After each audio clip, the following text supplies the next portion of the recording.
Les parcs nationaux sont un symbole de la beauté sauvage et de la puissance de la nature, des lieux où l'homme peut toucher le monde immaculé. Mais derrière cette image à couper le souffle se cachent des histoires qui font froid dans le dos. Entre les montagnes majestueuses, les forêts denses et les canyons mystérieux, des événements inexplicables se produisent. Aujourd'hui, nous allons vous parler des disparitions les plus mystérieuses de gardes forestiers, des professionnels chevronnés qui connaissaient dans la région comme leur poche. Ils partaient en patrouille et ne revenaient l'un des jamais. Qu'est-ce qui a bien pu se passer? Un accident, une attaque d'animaux sauvages, ou autre chose, quelque chose qui dépasse l'entendement.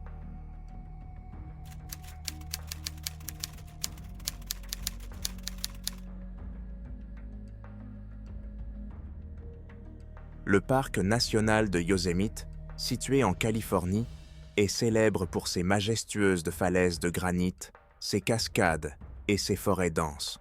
Ce paradis naturel attire des millions de visiteurs chaque année. Mais derrière sa beauté se cachent des histoires parfois trop sombres pour être dites à voix haute.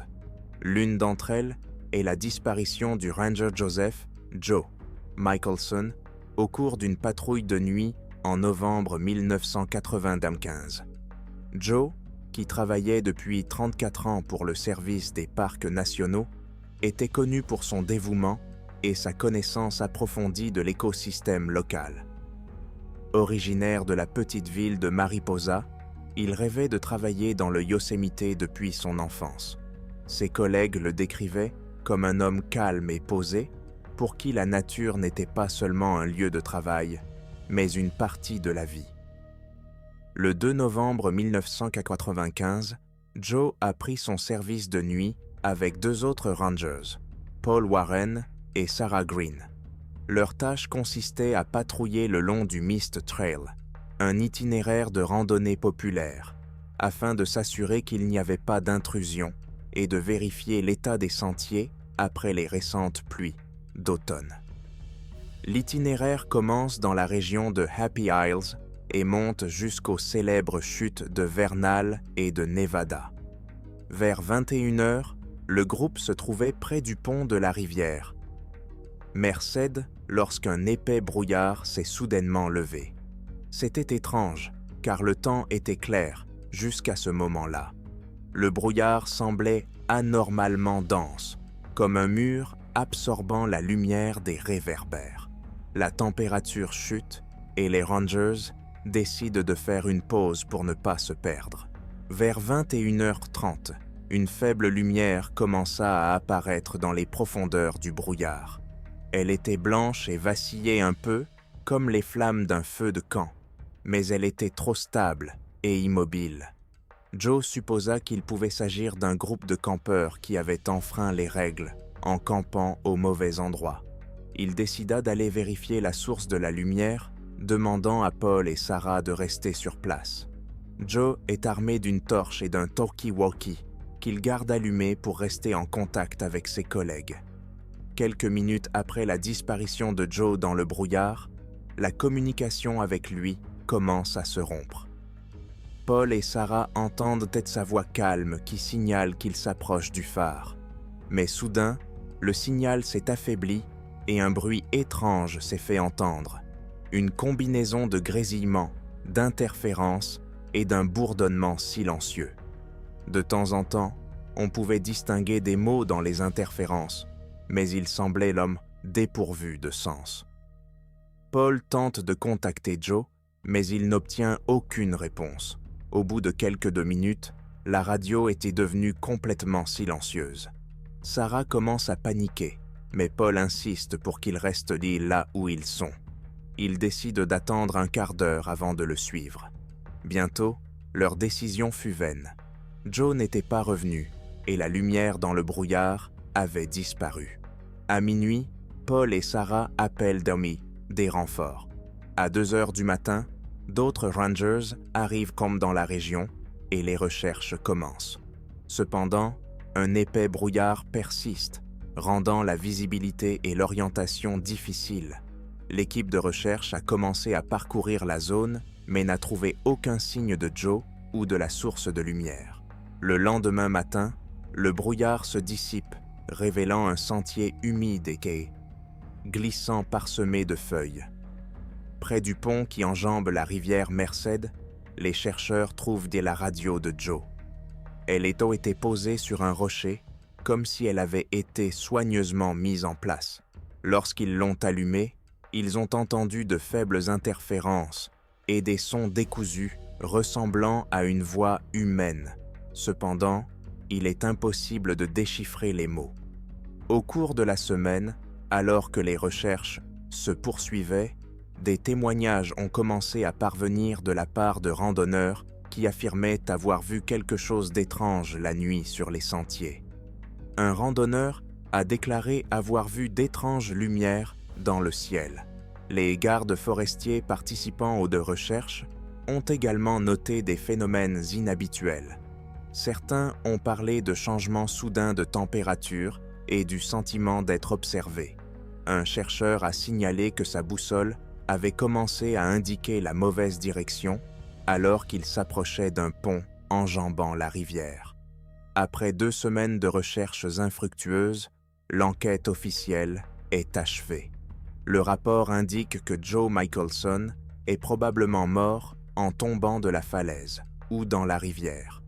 Cependant, l'absence de corps ou de traces évidentes de cette version laisse beaucoup de monde perplexe.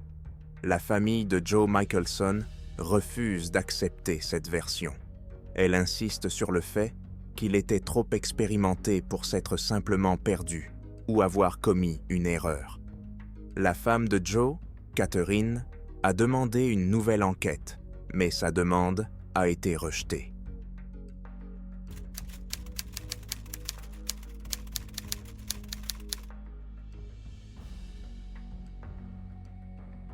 Le parc national des Montagnes Rocheuses, dans le Colorado, est un endroit où la nature est impressionnante par son ampleur et sa sauvagerie.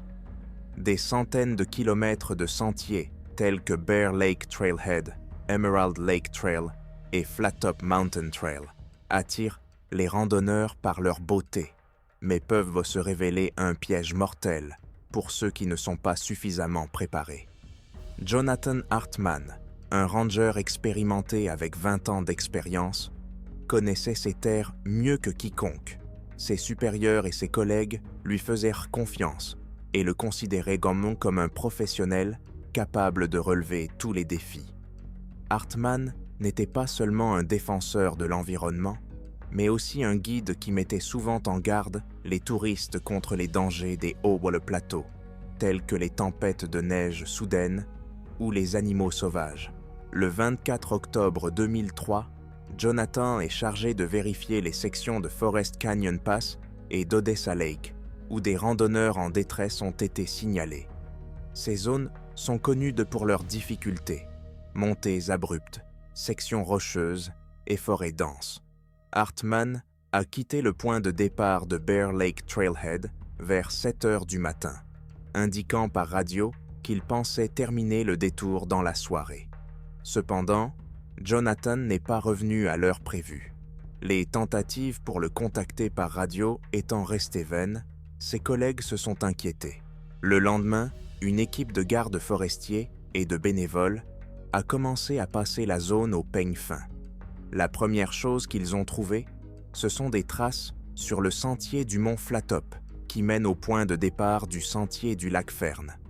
Les autres traces me semblaient un peu fraîches, mais elles disparaissaient à l'embranchement menant au lac Odessa.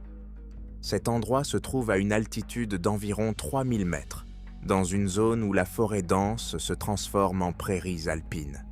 Plus loin, le groupe de recherche a rencontré quelque chose d'étrange. Sur le bord du sentier, près du lac Helen, le chapeau de Jonathan, qui a toujours fait partie de son uniforme, a été retrouvé. Il n'y avait aucun autre signe de la présence du garde forestier dans les environs. Plusieurs caméras de surveillance installées aux intersections des sentiers du parc ont filmé Jonathan à 9h15 du matin. Il se déplaçait seul et avec assurance, mais l'un des enregistrements montre clairement quelque chose d'étrange. À une vingtaine de mètres derrière lui, une ombre se déplace. Ce n'était pas un humain, mais ce n'était pas non plus un animal. La silhouette floue se déplaçait de manière anormalement fluide, comme si elle glissait sur le sol. Les experts ont longuement analysé l'enregistrement, mais n'ont pas pu déterminer ce que c'était exactement. Au 3e jour des recherches, près du mont Notchtop, à environ 5 km du dernier lieu connu, le groupe a trouvé le sac à dos abandonné de Hartmann. À l'intérieur se trouvaient ses notes et une carte routière, mais le sac à dos avait un aspect étrange. Tous les fermoirs étaient ouverts, comme si quelqu'un avait délibérément vérifié son contenu. Non loin du sac à dos, on a trouvé son émetteur radio. Il était éteint, ce qui est très inhabituel, étant donné que les gardes forestiers sont tenus de laisser leur radio allumée. Le corps de l'appareil présentait de profondes égratignures qui ressemblaient à des marques de griffes, mais il ne s'agissait pas d'une attaque d'ours ou de puma. Une semaine de recherche n'ayant pas permis de trouver de nouveaux indices, la presse locale et les habitants ont commencé à échafauder des théories. Selon certains, Jonathan aurait pu être kidnappé par un homme, voire victime de braconniers. D'autres supposent qu'il s'agit d'une attaque d'un animal sauvage, malgré l'absence de sang ou de signes de lutte. La version la plus discutée concerne le mysticisme. Un appareil photo avec une silhouette indistincte est à l'origine de rumeurs selon lesquelles Hartmann aurait rencontré quelque chose d'inexplicable. Des légendes d'esprits de la montagne et de créatures mystérieuses circulaient depuis longtemps parmi les touristes et les habitants de la région. L'enquête officielle a conclu que Jonathan s'était peut-être égaré en raison de la détérioration soudaine des conditions météorologiques, mais cette version est restée controversée. Son corps n'a jamais été retrouvé. Quelques années plus tard, le parc a mis à jour son système de sécurité, en ajoutant des caméras et des capteurs pour éviter que de tels incidents ne se reproduisent.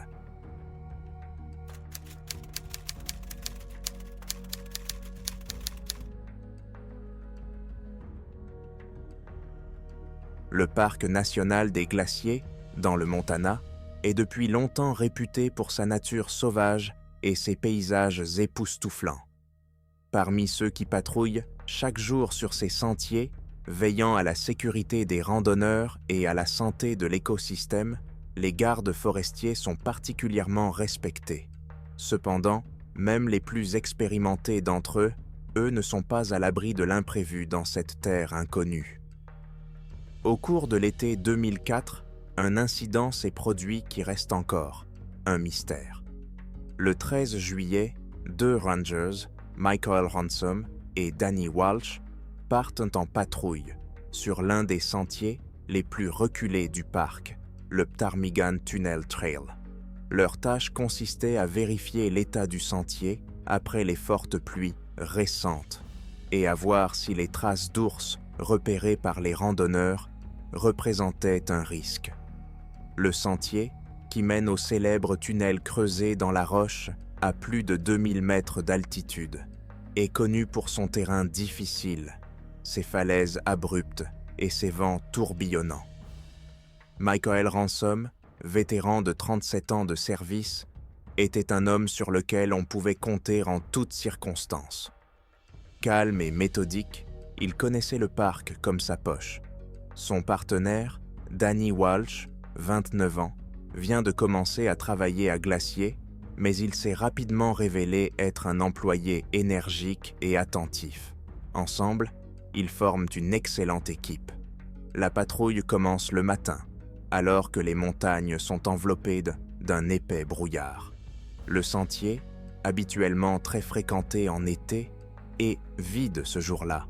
La saison touristique est à quelques semaines, et seuls de rares voyageurs s'y aventurent à cette époque de l'année. Le risque de collision avec des touristes ou la nécessité d'une opération de sauvetage était minime. Lorsque les gardes forestiers ont atteint la jonction du lac Iceberg, ils ont remarqué des traces fraîches de grizzly en direction de la forêt. Les traces sont profondes et ont été laissées récemment. Michael a proposé de faire le guet, mais n'a pas jugé la situation menaçante. Les ours sont régulièrement présents dans la région et leur présence n'est pas inhabituelle. Alors qu'ils progressaient vers la pointe de Ptarmigan Falls, ils remarquèrent que le brouillard commençait à se dissiper, mais qu'il s'accompagnait d'une étrange sensation de silence. D'habitude, l'endroit est animé par le bruit de l'eau, le chant des oiseaux et le vent qui souffle dans la vallée. Ce jour-là, c'était différent. Même la chute d'eau semblait plus silencieuse que d'habitude. Michael remarqua que les oiseaux de la région étaient yamatés silencieux pour une raison quelconque et suggéra qu'ils se déplacent pour terminer la patrouille. Bientôt. Alors qu'ils commençaient à remonter vers le tunnel, les traces d'ours attirèrent à nouveau leur attention. Cette fois, elles étaient plus proches du sentier. Michael, qui avait étudié les traces pendant des années, s'arrêta et s'accroupit pour les examiner de plus près. Les empreintes de pattes menaient sur le côté de la falaise, là où le sentier devenait particulièrement étroit. Danny continua à remonter le sentier, s'attendant à ce que son compagnon le rattrape bientôt. Après avoir parcouru quelques mètres, Michael disparut soudainement de son champ de vision. Danny s'arrêta et l'appela avec sa radio, mais il n'y eut aucune réponse. Inquiet, Danny retourna à l'endroit où il avait vu Michael pour la dernière fois. Il ne trouva que les traces de ses bottes jusqu'au bord de la falaise. Les traces rongées d'être se sont interrompues, soudainement, comme si Michael avait tout simplement disparu. Il n'y avait pas de rochers qui dégringolaient, pas de signes de lutte, pas de branches cassées à proximité. C'était comme s'il s'était tout simplement volatilisé. Près de la falaise, Danny aperçoit le talkie-walkie de Michael. L'appareil était posé sur le sol, comme s'il avait été soigneusement placé. Lorsqu'il essaya de l'allumer, il y eut un grésillement, puis une voix indistincte qui disait quelque chose qu'il ne pouvait pas comprendre. Effrayé, Danny recula de quelques pas et tenta d'appeler des renforts, mais le signal avait disparu. Danny retourne au départ du sentier et signale l'incident. Quelques heures plus tard, l'opération de sauvetage était en cours. Le lendemain, des forces supplémentaires sont arrivées dans le parc. Une équipe composée de gardes forestiers, de sauveteurs et de bénévoles a commencé à passer la zone au peigne fin. Des hélicoptères scrutent la falaise, dans l'espoir de trouver ne serait-ce qu'un indice de la chute de Michael. Cependant, le fond du canyon était complètement vide. Il n'y avait ni vêtements, ni corps, ni aucune autre preuve de la chute de Michael. Les chiens engagés dans la recherche ont suivi ses traces jusqu'à la falaise, mais n'ont pas pu aller plus loin. Ils tournaient en rond, comme si quelque chose les déroutait. Pendant une semaine, les sauveteurs ont examiné chaque mètre du sentier et des environs. Des cartes et des documents d'archives ont été consultés pour s'assurer que Michael ne s'était pas accidentellement égaré sur une vieille piste abandonnée. Mais aucun indice n'a pu être trouvé sur l'endroit où il se trouvait.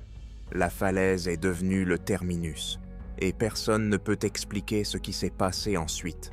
Au bout de 15 jours, les recherches ont été interrompues. Michael Ransom est officiellement porté disparu.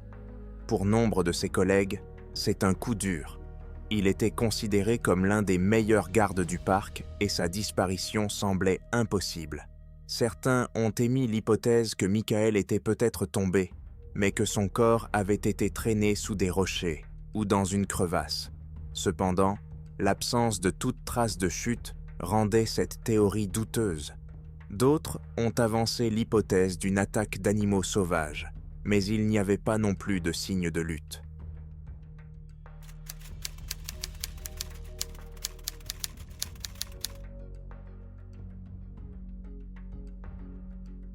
Le parc national de Zion, situé dans l'Utah, est connu pour ses canyons grandioses, ses falaises abruptes et ses sentiers sinueux. Ce lieu attire chaque année des millions de touristes en quête d'unité avec la nature. Cependant, en avril 1959, l'une des histoires les plus mystérieuses associées au parc a suscité une vague de questions et de rumeurs qui perdurent encore aujourd'hui. Edward Grayson, un garde forestier de 37 ans, est un employé chevronné qui compte 10 ans de service dans le parc.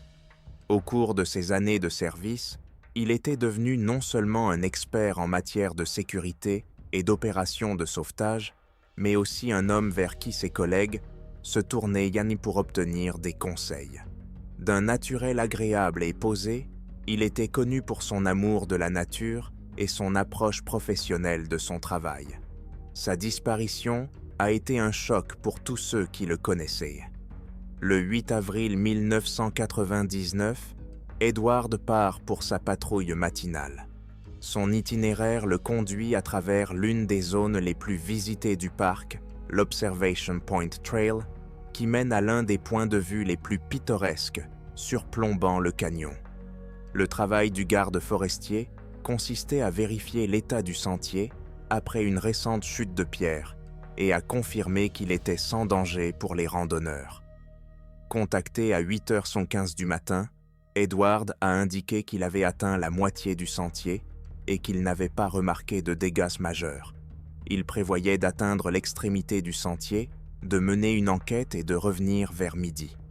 Ses collègues ont noté que sa voix était alerte et qu'il n'y avait pas d'alarme. Cependant, après ce message, la communication avec Edward a été interrompue. Les tentatives pour le joindre par radio sont restées vaines. Dans un premier temps, les collègues n'y ont pas prêté attention, pensant qu'il se trouvait peut-être dans une zone où le signal était faible. Mais lorsqu'il n'était pas revenu à l'heure prévue, l'alerte est donnée. Vers 12h30, un groupe de randonneurs revenant de Observation Point a signalé au personnel du parc une observation étrange. Ils ont vu un homme vêtu d'un uniforme de garde forestier se tenir au bord d'une falaise à l'extrémité du sentier. Selon les témoins oculaires, il semblait plongé dans ses pensées, immobile, regardant vers le bas. Lorsque l'un des randonneurs a décidé de l'appeler, l'homme s'est retourné un instant, puis, comme s'il se dissolvait, a disparu de la vue. Lorsqu'on leur a demandé s'il pouvait s'agir d'Edward, les campeurs ont acquiescé avec assurance, décrivant sa taille, sa corpulence et son uniforme. À ce stade, cependant, leur témoignage a été perçu comme un coup de chance ou une erreur de perception. Dans la soirée du même jour, une opération de recherche a été organisée. Un groupe de gardes forestiers et de volontaires a commencé à parcourir le sentier de bout en bout. Tout d'abord, ils vérifient l'endroit où des randonneurs disent avoir vu un homme au bord de la falaise. Cependant, aucune trace d'Edward n'a été trouvée à cet endroit. Les corniches de pierre étaient intactes et il n'y avait aucun signe de chute ou d'éboulement. La végétation était dense en dessous de la falaise et l'équipe de recherche, armée de matériel d'escalade, est descendue pour inspecter la zone. Ils ont rapidement trouvé un insigne de garde forestier en fer appartenant à Edward, mais il n'y avait pas d'autres traces. Le lendemain, l'équipe de secours a élargi la zone de recherche. Des hélicoptères, des drones et des chiens renifleurs ont été utilisés. Mais malgré leurs efforts, le corps d'Edward n'a jamais été retrouvé. Quelques jours après la disparition, une autre observation étrange a été signalée. Des randonneurs grimpant sur le sentier Angel's Landing ont affirmé avoir vu un homme ressemblant à un garde forestier dans une partie reculée des gorges. Cependant, lorsqu'ils ont essayé de s'approcher, l'homme a disparu de leur champ de vision. Les responsables du parc se sont montrés méfiants, pensant qu'il pouvait s'agir d'un simple randonneur ayant aperçu l'homme par hasard. Mais le nombre de rapports similaires a augmenté. Les gens parlaient d'un homme qui ressemblait au garde forestier disparu. À cette époque, les chercheurs ont étudié les données des caméras de surveillance installées sur le sentier. Les images de l'une des caméras, située dans un virage du sentier, montrent Edward. Cependant, il sort ensuite du champ de la caméra et marche dans une direction inconnue. Après plusieurs semaines de recherches intensives, l'enquête officielle est close. Le rapport indique que la cause probable de la disparition pourrait être un enlèvement ou un incident lié à un terrain extrême. Cependant, l'absence de corps, de signes de lutte ou d'autres indices laisse de nombreuses questions sans réponse. Les proches d'Edward ont refusé d'accepter la version officielle. Ils soulignent qu'il était trop expérimenté et prudent pour tomber dans un piège ou commettre une erreur. Les parcs nationaux resteront toujours des lieux d'une beauté étonnante et des mystères à découvrir. Les histoires de disparition de gardes forestiers nous amènent à nous interroger sur la méconnaissance de la faune et de ses dangers cachés. Qu'arrive-t-il à ceux qui partent en patrouille et ne reviennent jamais? Peut-être que les réponses restent cachées, derrière un voile dense de forêts, de brumes et de montagnes. Ou peut-être que ces disparitions font partie de quelque chose de plus grand que nous ne pouvons pas encore expliquer. Si vous vous sentez concerné par ces histoires, n'oubliez pas de nous donner un like pour soutenir notre chaîne. Écrivez dans les commentaires ce que vous pensez de ces disparitions. Phénomènes naturels normaux, accidents ou quelque chose de plus mystérieux. Et si vous avez entendu parler d'autres cas similaires, partagez vos histoires. Abonnez-vous à la chaîne pour ne pas manquer de nouvelles enquêtes et histoires sur les mystères de la nature. Merci d'avoir regardé et rendez-vous dans la prochaine vidéo.